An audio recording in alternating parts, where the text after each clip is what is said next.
programa de hoje, vamos conversar com Leila Brandão. Ela é parapsicóloga, escritora e expositora espírita, e também com o Dr. Jorge Pio. Ele é médico e expositor espírita. Olha, sejam bem-vindos ao nosso programa. Que bom que você está aqui, Leila. Que bom, Yasmin, nós podermos falar de Jesus no seu programa. Muito bom. Obrigada, Dr. Jorge Pio. Nós que agradecemos por mais essa oportunidade, né, de trabalho, porque trabalhar pelo Cristo, trabalhar pelas coisas do bem, é sempre uma oportunidade especial. E é muito gostoso, né? Uma Ainda mais com vocês aqui. Eu costumo dizer que aqui tem café, até o cafezinho é fluídico, né? Não é? Falo isso, é. Água, café, tudo. O Novo Testamento, gente, começa o seu relato da vida de Maria com a Anunciação, que é aquele momento no qual o anjo Gabriel lhe apareceu, anunciando que Deus havia lhe escolhido para ser a mãe de Jesus. A tradição da igreja e os escritos apócrifos afirmam que os pais de Maria eram um casal de idosos, conhecidos como São Joaquim e Santa Ana. A Bíblia registra o papel de Maria em eventos importantes da vida de Jesus, desde o seu nascimento até a sua morte na cruz. Para nós espíritas, Maria é um exemplo de maternidade, de amor, de compaixão. Maria fazia parte da equipe de trabalhadores do Cristo? Qual a posição espiritual de Maria? Qual a origem da devoção de tantos religiosos no mundo à mãe de Jesus? Bem, gente, Maria ainda traz uma série de incógnitas para nós, não é verdade? A cristandade ama Maria, tem uma grande devoção a Maria. Qual o papel de Maria para a nossa vida? Para nós que reencarnamos como mulher, é um papel de modelo, né, Yasmin? Modelo de mãe, modelo de sensibilidade, modelo de beleza, porque a beleza, depois que você compreende a mensagem de Jesus, a beleza não é uma forma exterior, mas é uma consciência, né? Maria é a consciência do bem. Ela foi escolhida, como você disse no início, por Deus para receber Jesus no seu ventre. Então você imagina que uma mulher, para receber o modelo e guia da humanidade toda, que é Jesus, tem que ser uma pessoa muito especial. É verdade. Então, para nós, ela é grandiosa demais, né? Doutor Jorge Pio, qual é o papel de Maria nas nossas vidas? Olha, eu acho que Maria representa para nós o modelo junguiano do feminino divino. O que quer dizer isto? Maria vem inaugurar uma nova era para a humanidade, assim como incorporada a falange que Jesus trouxe da espiritualidade, mandou da espiritualidade para a Terra, para a reencarnação, para que ele pudesse ter os alicerces das suas realizações. Toda a obra do Cristo é voltada para o futuro, é voltada para a regeneração, é voltada para o alevantamento da criatura humana. E Maria vai representar exatamente um ponto de toque, porque estamos cada vez mais observando que cada vez mais dependemos da mulher, e da mulher virgem.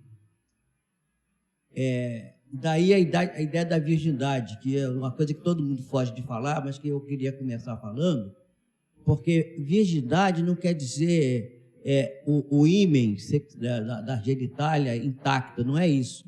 A virgindade é um processo de independência do ser. Isso é virgindade. No início da definição dessa palavra, virgindade, ela tem a conotação de independência, da pessoa que tem a sua capacidade de definir. E cada vez mais verificamos que a mulher, como acontece nos tempos de hoje, é o ser definidor, é o ser que define. Porque há uma ideia do patriarcalismo, financeiro, do norte, dominador, o patriarcalismo com uma série de alterações de comportamento, como vem do Oriente, impedindo a mulher de se tornar um ser independente, o ser virgem, no sentido de independente, de capaz de fazer, capaz de realizar. Mas isso tudo está decadente. A decadência é notória. E nós cada vez mais vemos que a mulher se afirma. E isso começou com Maria. Eu acho que eu gostaria de todo o tempo aqui me voltar para esse mote, porque se nós formos ver a abertura das Escrituras, né, lá no Gênesis, quando Deus se dirige à serpente e diz assim: a mulher te pisará com o calcanhar na cabeça, e tu lhe ferirás o mesmo calcanhar. Quer dizer, Deus fala da serpente comparada com a mulher, né? E isso começa dando importância à mulher já ali. E lá no final da Bíblia, quer dizer, no Novo Testamento, quando nós vamos verificar que Jesus oferece Maria para a mãe de João, e João é oferecido a ela como seu filho, aí está seu filho, aqui está a tua mãe. Fazendo, então, referência à questão da cruz, Isso, né, na qual, a família, aquele momento que Jesus fala para João: João, eis tua mãe, mãe, eis o teu filho. Isso. Né? Quer dizer, então começa com a mulher, a Bíblia, e termina com a mulher. Porque, na realidade... Começa na Anunciação, na qual ela... Também o Novo Testamento, que começa na Anunciação e vai encerrar lá no Apocalipse. Quando naquela mensagem fantástica de que a mulher grávida que aparecia e diante dela surgia um dragão vermelho que esperava ela dar à luz para abocanhar o filho. Não é? O dragão vermelho é o marido. Mas, na realidade, depois vai dizer o Apocalipse que o dragão vai ser precipitado, não é? E a mulher, a ideia que transmite ali é que a mulher é que vai ser a regeneradora do mundo, né? O que levou alguns estudiosos, e eu já vi até um livro que trata disso, uma coisa também, como tudo é mais ou menos apócrifo e lendário, né? Temos as lendas modernas, de se dizer que isso é tão importante para a humanidade, para a nossa regeneração, que Maria, para alguns companheiros nossos, para alguns irmãos que se dizem espíritas, é um Cristo. Ela é um Cristo, ela também é crística. Quer dizer, crística no sentido de representante de todos esses valores que o Cristo veio trazer. No sentido da palavra crística, quer dizer, que messiânica. O Cristo no sentido messiânico, no sentido daquele ser que tem a força e o poder de fazer a metanoia, fazer a transformação da consciência, fazer a transformação do ser. A gente vê, né, doutor Jorge, em outras religiões, as religiões mais antigas, que na verdade é a origem das religiões, do catolicismo, eles trazem assim muitas Nossas Senhoras, que todas são uma só, mas tem várias Nossas Senhoras, são milhares de Nossas Senhoras, mostrando que Nossa Senhora, ela é uma equipe. Ela não é só uma consciência, mas são muitas unidas, né? Muitos espíritos, em nome de Nossa Senhora, trabalham na elevação da humanidade. Então, uns acreditam em Nossa Senhora de Fátima, Nossa Senhora de Lourdes, Nossa Senhora isso, Nossa Senhora aquilo. Todas são Maria, a mãe de Jesus. Mas como houve aparições em diversos lugares, então ela se multiplicou, né? Eu acho muito bonito o movimento católico de Maria, porque eles têm uma fé em Nossa Senhora, que é uma coisa muito linda, e a fé é renovação. Até o movimento chamado mariológico, quer dizer, que é marianos, movimentos marianos. Mas veja só, um dos momentos mais importantes da missão de Jesus depois que ele partiu, depois da crucificação, o momento do Pentecostes, quando a mediunidade, né, o Espírito se espalhou por toda a carne. Quer dizer, foi os discípulos começaram a falar línguas estrangeiras, quer dizer, dando a conotação de que a mediunidade não pertence a ninguém. Ninguém domina esse fenômeno. É um fenômeno que é de cada indivíduo, que é um fenômeno e que serve para nosso avanço, para o nosso progresso.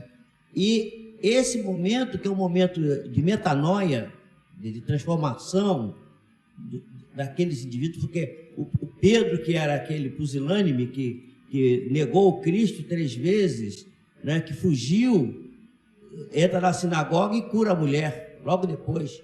Primeiro ato de Pedro, quando ele já começa a realizar aquilo que Jesus fazia. Quando a mulher diz assim, pede uma moeda, diz assim, moeda de ouro nem de prata eu tenho para te dar, mas o que eu tenho eu te dou, levanta-te e anda. E era a metanoia, a transformação, logo depois do Pentecostes. E quem organiza o Pentecostes, quer dizer, quem faz durante 10 dias, isso é do folclore, mas é do folclore espiritual, mas durante 10 dias, reunindo os apóstolos para orarem, preparando para o Pentecostes, é Maria. É Maria, né? Maria deu continuidade ao trabalho de Jesus na Casa do Caminho. Então a gente lê no Lucas, aquele Evangelho de Lucas, ele mostra a importância que foi a mãe de Jesus. Ela então foi seguidora de Jesus? Foi seguidora de Jesus, acompanhou ele o acompanhou, né? Até o momento final lá na cruz, que é lindo. Quando eu era mais jovem, eu ficava revoltada de ver, coisa de criança, né? De ver Maria naquela submissão, vendo o filho apanhar e cair naquela cruz, e com coroa de espinho, e ela chegar e ir até o Gólgota, aquele momento final em que Jesus entrega ela a João, né? Como a gente vê aquela parte linda do Evangelho, mulher, eis aí o seu filho. Naquela hora, Jesus enchendo o seu coração de compaixão pela mãe, pelo sofrimento da mãe, calada, que é um negócio assim que mexe com a gente. Você imaginar que seu filho está sendo crucificado, né? É preciso ter um entendimento muito grande da mensagem do filho para suportar aquilo tudo calada. Então foi aonde Jesus fala, eis aí o teu filho. Tipo assim, eu estou indo agora, mas eu te deixo aí todo um trabalho, né? Que João era o menor deles, era o mais novo. É uma representação simbólica da filiação da humanidade. Todos somos filhos de Maria. Mas o que caracteriza, acho que muito bem também essa questão dela ser seguidora do Cristo, é o primeiro ato público da vida do Cristo, lá nas bodas. Ele transforma a água em vinho. Que a Maria chega para ele e diz assim, meu filho, diz, não tem mais vinho. E Jesus responde para ela assim, mulher, olha só, mulher. Ele não fala minha mãe, mulher. Era uma forma da época. Não é só forma da época, não. É uma maneira de representativa, simbólica, também junguiana, de dizer assim, não é uma mulher qualquer, é a mulher. Mas é a mulher que representa todas as mulheres, aquela que vai, no futuro, trazer o conserto das coisas. Que vai interceder. Que vai interceder, que vai... Eu não sei se vai interceder ou se vai resolver mesmo. Eu acho que essa coisa da intercessão é um pouco uma coisa machista, né? Eu acho que a mulher vai resolver mesmo, porque essa coisa da virginal, da independência, que dá essa força à mulher, porque nós temos uma ideia de machismo, que é um machismo falso, que na realidade o regime que nós vivemos não é machista, é patriarcalista. É matriarcal. Por que matriarcal? Porque sempre é a mulher que decide. Aquela brincadeira do homem que diz que dá a última palavra, sim senhora. Isso é um símbolo também disso, porque na realidade, quando a mulher tem a maior força, Chico Xavier dizia assim, quem sabe pode muito, mas quem ama pode mais. Quem ama mais? A mulher. Ela é o símbolo do amor. A própria situação da vida vai convidando a mulher constantemente à questão de amar, de ter compaixão. Eu discordo um pouco dessa colocação. Mas olha só. Mas eu respeito. Não, deixa eu terminando aqui, eu estava dizendo lá das bodas. quando Jesus diz assim, manda que eles tragam as bilhas com água, ela vai aos servos e diz assim, façam tudo que ele mandar. Ora, por que ela dizia isso? Ela já conhecia ela o filho sabia, que tinha, ela sabia os potenciais então, que Jesus por isso que ela era tinha. seguidora dele, ela tinha um comportamento com ele de respeito, não da mãe pelo filho, mas do coturno espiritual, né? Do estofo, como gosta de dizer o Jorge Andréa. O doutor Jorge Andréa costuma dizer o estofo espiritual, não é? Daquela criatura que ali estava. É fantástico isso, porque isso marca bem essa situação de ser seguidora do Cristo. A verdade que a gente gosta muito de falar de Nossa Senhora, da Maria, mãe de Jesus, é que na vida prática você pode sentir a influência de Nossa Senhora quando você se liga à dimensão espiritual, evocando o seu nome. Interessante que quem me levou até Maria não foi Jesus, foi o doutor Bezerra de Menezes. Que Bezerra de Menezes, doutor Bezerra, tem uma fé tão grandiosa em Nossa Senhora. Foi ligado a ela. Não é? E na sua história ele conta vários momentos em que ele pediu a Nossa Senhora que o atendesse em algumas situações, que aí ele me fez buscar Nossa Senhora também. Porque nós que somos espíritas, que eu sou de família espírita, meu pai era espírita, a gente é muito conduzido a orar só para Jesus, nunca para Nossa Senhora. Não sei se você já reparou isso. É verdade. Nós somos voltados para o elemento masculino, é Deus, Jesus e nenhuma santa. Né? Mas isso tem uma explicação, né? Pois é. Tem uma explicação. Então, o doutor Bezerra, com aquela fé dele maravilhosa, e quantas vezes em tratamento espiritual eu pude contar com a presença amiga de doutor Bezerra de Menezes, e aí eu comecei a evocar também a figura de Maria na minha vida, para me ajudar em determinadas situações, e gente, eu vou falar, ela responde. Com certeza. Então não é à toa que o mundo inteiro louva a Nossa Senhora em vários nomes, não importa o nome, mas ela é um espírito louvado. E essa coisa dos nomes tem uma explicação histórica, porque a igreja é romana, e os romanos, eles absorviam as religiões dos povos que eles dominavam.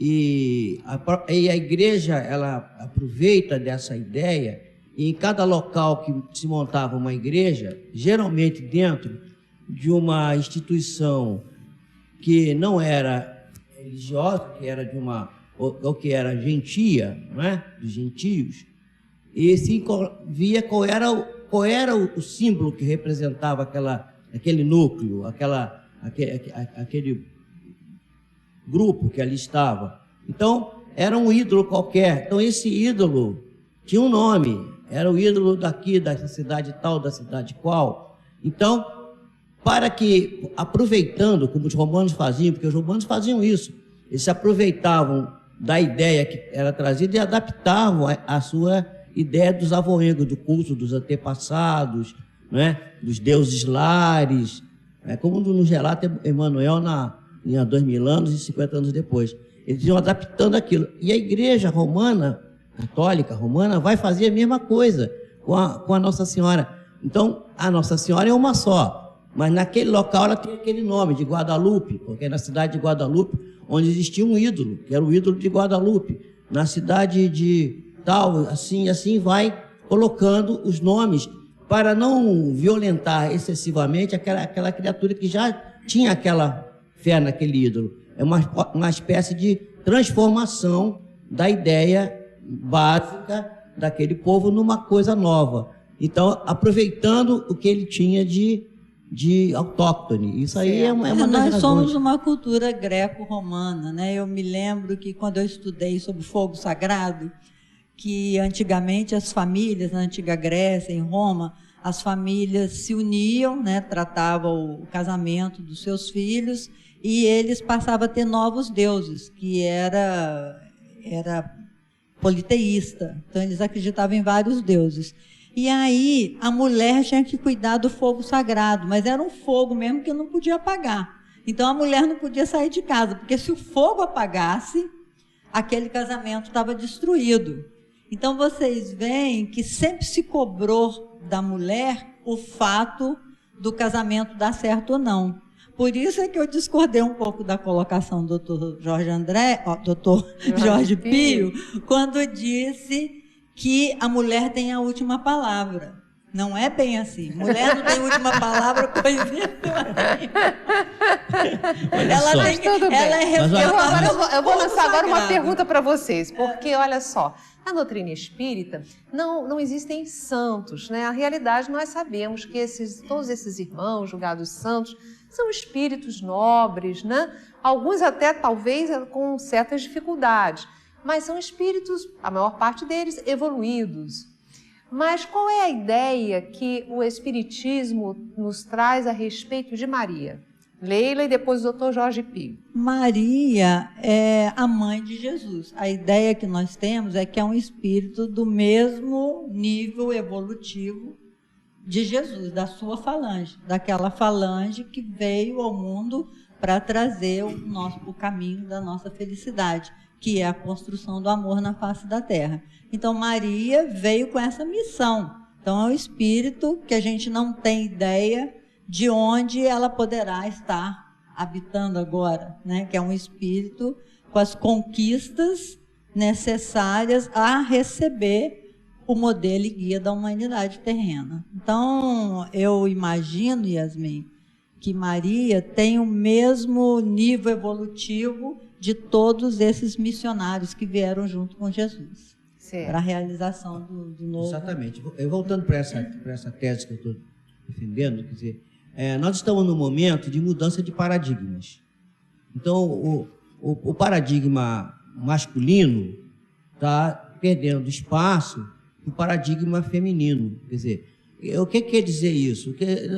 É porque feminino, masculino não é questão de gênero, é questão de compreensão da vida. Quer dizer, sair um pouco do racional, porque o racional, o lógico, construiu pouco e causou muito dano.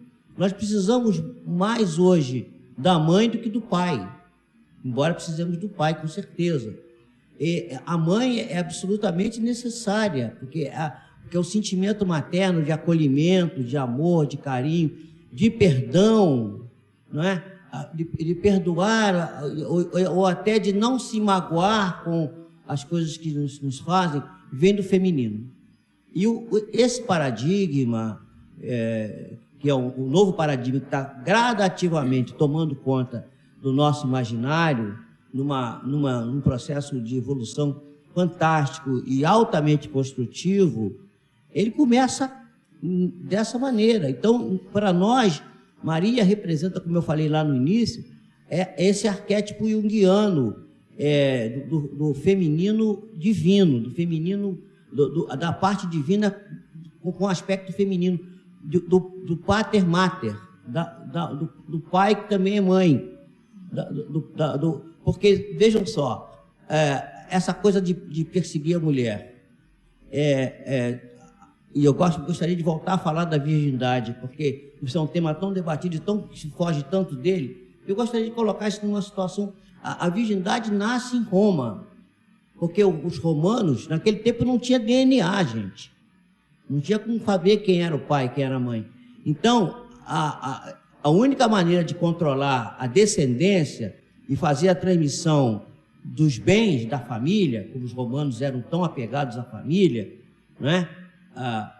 A matrona romana, a mãe romana, era uma figura emblemática da sociedade romana. E os romanos, queiramos ou não, são nossos avoengos, são nossos ascendentes que nos trouxeram, inclusive, a cultura da justiça. O direito romano, até hoje, é respeitado nas academias, quer dizer, desde aquela época. Então, a descendência era uma coisa muito importante. E aí criou-se esse tabu, que é um tabu, como Freud vai discorrer muito bem sobre ele, da virgindade.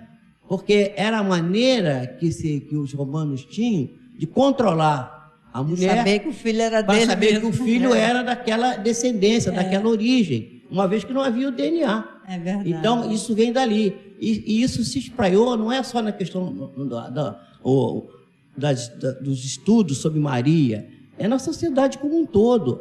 Até hoje esse tabu ainda vige. E até tinha um amigo meu que era psicanalista, que ele brincava com a gente.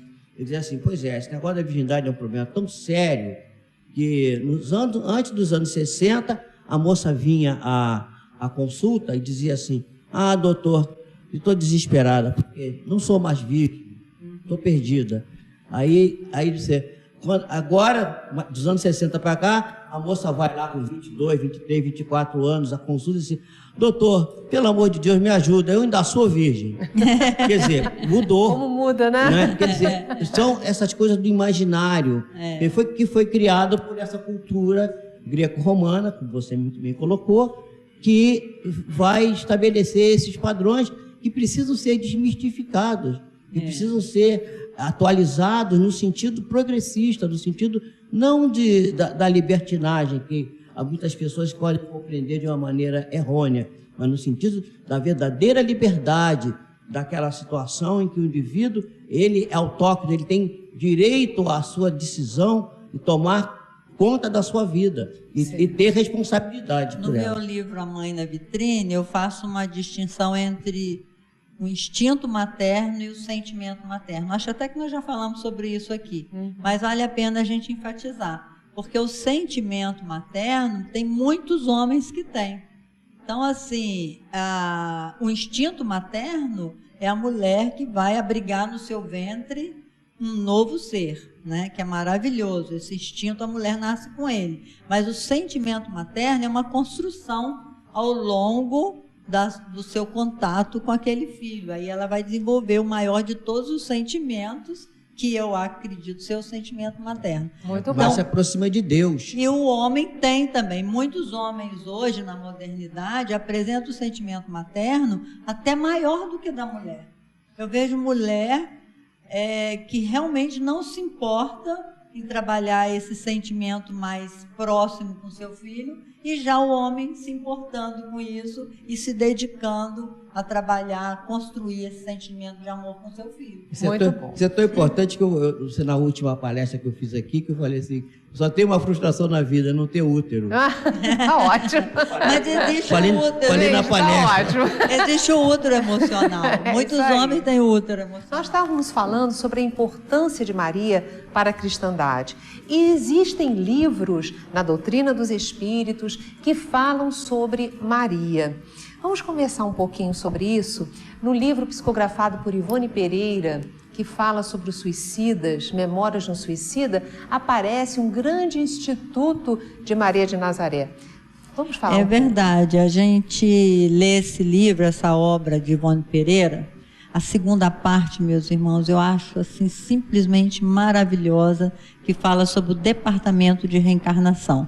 Que a primeira parte é uma parte assim mais sofrida, que é a parte onde Camilo Castelo Branco passa aquele processo mental dele de autopunição. Nem acredito que os locais existam daquela forma. Aqueles locais narrados pela sua própria mente, a sua autoflagelação. Mas na segunda parte, ele fala sobre o departamento de reencarnação e como que Maria, mãe de Jesus, se ocupa de acolher os espíritos que anteciparam o retorno à realidade espiritual pelas portas do suicídio. Então é muito lindo esse livro. Eu recomendo que leiam com muita atenção. Fantástico o trabalho de Maria recebendo os suicidas. Agora, doutor Jorge Pio, o Boa Nova, o livro psicografado por Chico Xavier, também faz grandes referências a Maria, não é? O último capítulo, que é talvez o mais longo deles, do livro, ele se refere à vida de Maria e ele fala do seu desencarne. Doutor Jorge Pio, está desligado o seu microfone. Para cima. Isso. Então, agora vai ter que recomeçar. No livro Boa Nova, está no último capítulo do livro, quando Humberto de Campos, no capítulo mais longo, talvez o mais longo, ele vai falar da vida de Maria, né, do seu sofrimento junto à cruz, toda aquela saga que nós já conhecemos. Mas a parte parece que mais fundamental, mais importante ali, é o epílogo do relato de Humberto, quando ele vai falar do desencarne de Maria, que ela vai sendo recebida, ela estava com muita saudade de Jesus, e vê Jesus dizendo assim: minha mãe, vim te buscar. E ela já estava desencarnada, né? Ou estava desencarnando. É belíssima essa mensagem. E aí ela pede, diz: eu quero, antes de irme, eu quero visitar os locais onde passei. E vai por toda aquela região onde ela viveu, vai a Éfeso, quando ela esteve junto com João, vai a Roma, finalmente. E lá em Roma, ela vai encontrar-se com aqueles cristãos que iam ser martirizados, iam ser martirizados em nome de uma causa do bem, a causa do Cristo. E ela vê aquela situação tão dolorosa, e no relato de Humberto, ele vai dizer assim: ela queria fazer alguma coisa que marcasse a sua presença ali. Então ela começa a pensar o que fazer. Quando ela se aproxima de uma moça e vai e sugere no ouvido dela: minha filha, canta, minha filha, canta. E a menina começa a cantar uma canção daquelas que eles cantavam nas catacumbas, e aquilo vai tomando conta de todo aquele local, e todos começam a cantar, e os romanos vinham pensar assim: são malucos, porque nós vamos matá-los e eles estão cantando. E a partir daí, Maria vai dar uma ideia da alegria do canto, da alegria de servir ao Cristo, de dar a própria vida ao Cristo, mostrando que, como abre o Evangelho lá na boda de Canaã com a alegria, porque depois Jesus é criticado: mas você foi fazer vinho, o vinho é bebedeira, tal, as pessoas perdem o juízo. Então, também no livro Boa Nova, Humberto fala também das bodas de Canaã, e Jesus explicando: não, você não sabe o valor da alegria, do amor pelos amigos, da amizade e da alegria que a gente deve sempre infundir nos amigos.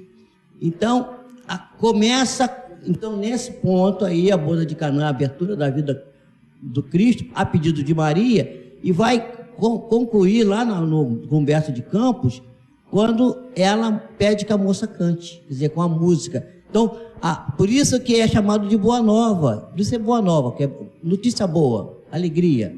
Começa com alegria e termina com alegria. É verdade, né, Yasmin? Evangelho é alegria. Então eu faço um apelo aos nossos irmãos que nos ouvem, que na hora do desespero, na hora da dor, lembre-se de Nossa Senhora, Mãe de Jesus. Ela tem como irradiar em nossa direção, tem um coração, a maternidade por excelência, que se sinta filho dela. Eu acho linda a música do Roberto, quando ele fala: Nossa Senhora, me dê a mão, cuide do meu coração, da minha vida, né? Nossa Senhora, me dê a mão. Então, quem me ouve pode confiar. Essas histórias de desatadora de nós, é verdade. Se você está com nó para ser desatado, lembra de Nossa Senhora. Se ela não puder desatar o seu nó, ela vai te inspirar, ela vai enviar alguém que possa ajudá-lo. A prece, meus irmãos, é a coisa mais importante que nós temos. E a gente usa muito pouco a nossa força mental, através da prece, nos ligarmos a esse espírito fantástico, superior. Às vezes, quando eu estou numa situação de emergência, eu imagino o manto azul de Nossa Senhora, não sei nem se ela usava azul, mas eu associei o azul a Nossa Senhora, e eu me sinto confortável quando eu entro em sintonia com esse espírito maravilhoso. Então, eu sugiro que todos possam praticar esse encontro com Nossa Senhora. E lembrar de Eurípides de Barçanufo, né? Isso, vamos falar, professor falando de Eurípides de Barçanufo, que é Maria que o convoca para realizar a obra que celebramos ontem, né, o aniversário de Eurípides, né, a data. E esse grupo aqui, esse grupo onde nós nos encontramos agora, tem o nome dele. E o meu grupo lá em Mendes também tem o nome dele, por incrível que pareça, é uma coincidência feliz. Ele é convocado, e é tão interessante nós vermos quando ele percebe a presença daquele espírito, ele diz assim: não é possível, eu estou sendo mistificado, deve ser algum obsessor que está me mistificando, eu não tenho condições. Eu estou rindo porque a gente sempre pensa isso, né? Não tenho condições, não tenho coturno para receber uma mensagem desse espírito tão iluminado. E aí ela, de novo, na segunda vez, pedindo a ele que orasse, que estudasse o Evangelho do Filho, o Evangelho de Cristo, e que fizesse os estudos sobre a vida planetária, sobre a nossa casa planetária, sobre o universo, que fizesse esse estudo para nos colocar dentro da visão do grandioso do Pai Celestial. Então, não podemos esquecer isso, fundamental. Quer dizer, e um detalhe, nunca foi tão presente a presença de Maria. Quantas vezes ouvimos falar das suas aparições de Maria nos últimos anos, principalmente no século XX. É verdade. E a questão do terço também, Yasmin, que claro que nós espíritas a gente não tem prática de terço, mas depois eu fui compreender que é possível que uma entidade amando de Maria pudesse pedir aos irmãos católicos que orassem o terço, porque aquilo é um mantra. Quando você fica repetindo e repetindo, ajuda na concentração, ajuda na meditação, ajuda no relaxamento, ajuda na concentração.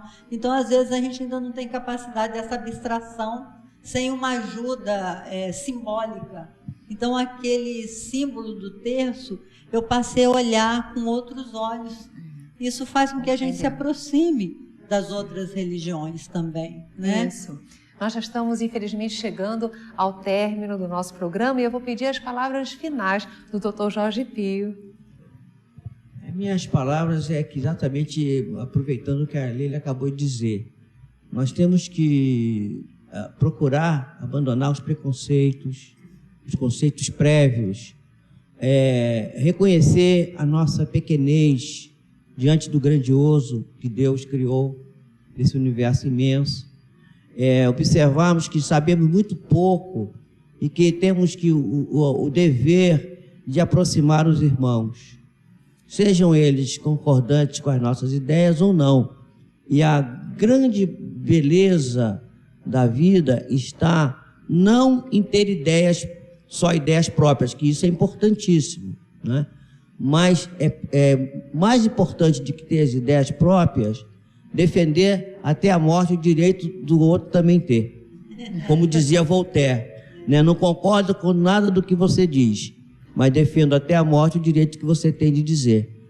Essa é o princípio que nós temos que buscar e que a doutrina espírita nos remete a isso, a compreensão do outro, ao entendimento do outro, para que nós não fiquemos criticando o irmão que está na mesma caminhada que nós, que usa a roupa que nós já descartamos, jogamos fora, mas que ele aproveitou e vestiu. E nós não temos o direito de ridicularizá-lo por isso. É isso aí. Obrigada, doutor Jorge Pio. Leila, suas palavras finais. Então, meus irmãos, a minha palavra final é que nós mantenhamos a certeza de que não estamos na Terra por acaso, de que nós precisamos uns dos outros, que a beleza da vida está nessas diferenças. O cristianismo, Jesus disse, os meus discípulos serão conhecidos por muitos se amarem. Então nós temos que amar os diferentes, não importa, como disse o Dr. Jorge, que ele veste uma vestimenta outra, que ele acredita em outros deuses, em outros nomes. O importante é que nós somos irmãos e que Nossa Senhora, a Mãe de Jesus, aguarda que nós tenhamos a coragem de evocar o seu nome nas nossas necessidades. Obrigada, Leila. Um abraço a todos. E vamos, então, para esse nosso momento de visualização, de meditação.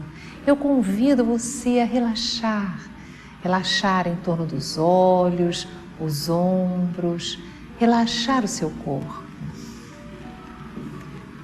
Vamos pensar, neste momento, em Maria, este Espírito luminoso, amoroso, que desde a Anunciação já demonstra nos Evangelhos a maturidade espiritual e que é todo compaixão e que trabalha pelo nosso adiantamento. Eu convido você, neste momento, a relaxar o seu corpo e imaginar-se na presença deste Espírito nobre, amoroso, que na terra é conhecido como a Mãe de Jesus. Vamos entrar em sintonia com o seu psiquismo divino. Observe os olhos de Maria. Sinta a emanação do seu amor indo na sua direção, em forma de luzes que penetram pelos seus poros, neutralizando energias negativas que podem estar guardadas em você, em seu corpo físico, em seu perispírito. Neste momento, nós vamos orar que as energias de Maria possam iluminar você, mas pensemos também que elas, num deslumbramento de luzes, brotam do nosso peito e vão na direção dos que sofrem. Maria, nós não podemos orar apenas por nós. Nós pedimos por todos os irmãos aflitos que caminham sem rumo. Nós pedimos pelos irmãos que estão nas penitenciárias, nos manicômios.